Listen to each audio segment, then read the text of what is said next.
Afternoon, everybody. Nice, delightfully beautiful day here in Santa Rosa. About 75 degrees, breezy, low humidity. I love it. When I was in China, one of the things I learned, besides the fact that being on the ground and in all corners of China and living there and for 5 years and traveling everywhere and speaking the language was some of the great Chinese sayings and some of the historical sayings. You know, when you have a civilization that's measured in 5,000 years of history, that is a long history. And as such, things become truisms that exist in China really have stood the test of time, and they ring true. So there's really no second guessing the meaning of them. And they have a concept in China called the Hua Chou. And one time I was out in Xinjiang province, way off in the upper northwest corner of China, and there were two villages that had been at war. There were the Uyghurs, which were Muslims, and there were some Chinese that had come in the last 50 years with the communist, revolution. And they had a lot of fighting and infighting, and people ended up being killed in those villages. And you ask them today, what were those people even fighting about? And they're like, nobody really remembers in our in our generations here. Probably over a piece of land, or somebody said something in the market, or somebody ripped somebody off. In other words, controversies can take a life of their own, and they can take sometimes they can take a really ugly course. But there was one guy in the village, and they said, you want to see the smart guy in the village? He's the Hua Chou. And I said, you call him a smooth ball, Hua Chou meaning smooth ball in Chinese. I said, what the hell does that mean? And they're like, well, he goes through life and, kind of minds his own affairs and chooses not to get in people's fights and squabbles because it's a no situation. Because things escalate, things get worse and worse. It becomes like a big swirling vortex that draws more and more people in as combatants start to go out and look for allies to join the cause.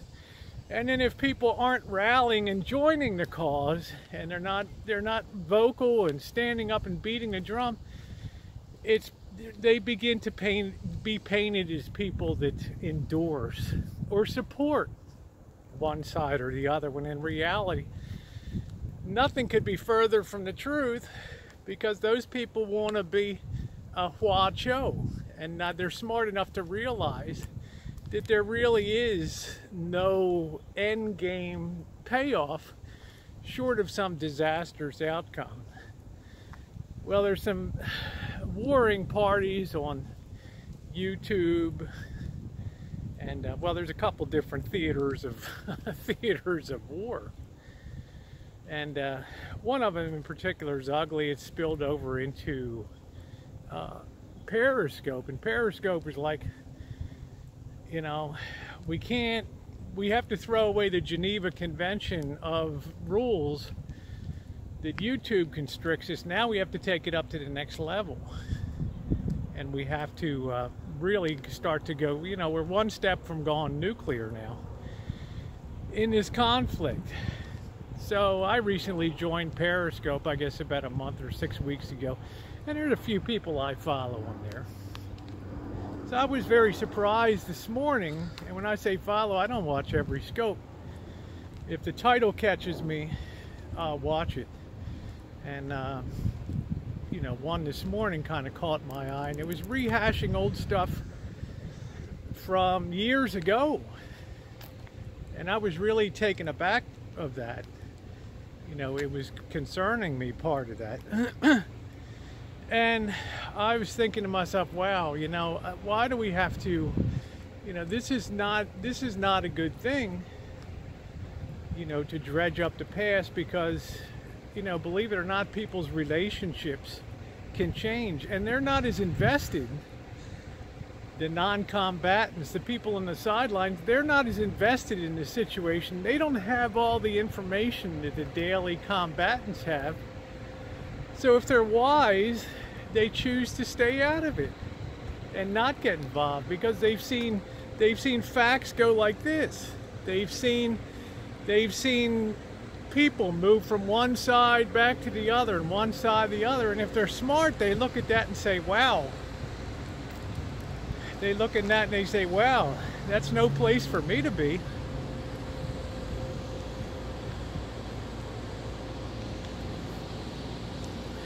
So, you know, that's why I say this is, I'm not involved in this war, and I've had my years on YouTube and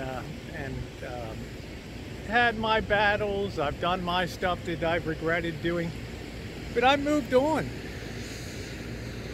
And I'll be darned if I'm going to be involved. And some of the people that are involved in this, I've done things to be helpful for that to them. Real friendship, you know, in real life.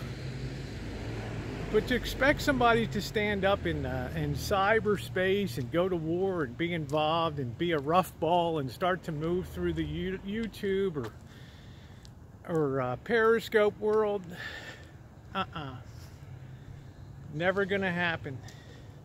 The smartest people in West Virginia and Kentucky were the ones that stayed the hell out of the Hatfield and McCoy feud, because at the end of it, there was no gain except suffering and loss that both sides deeply regretted. And I'll tell you this too, if there's something that somebody does that's deeply offensive to you, and it's offensive in law, your first duty is to, you know, take that to the authorities, not to take that to places like Scope and things like that. I'm not going to be involved in anybody's war on YouTube. I'm going to be civil and kind to people that are kind to me. If I get kindness, I return kindness. That's my bottom line. So, have a good afternoon, everybody.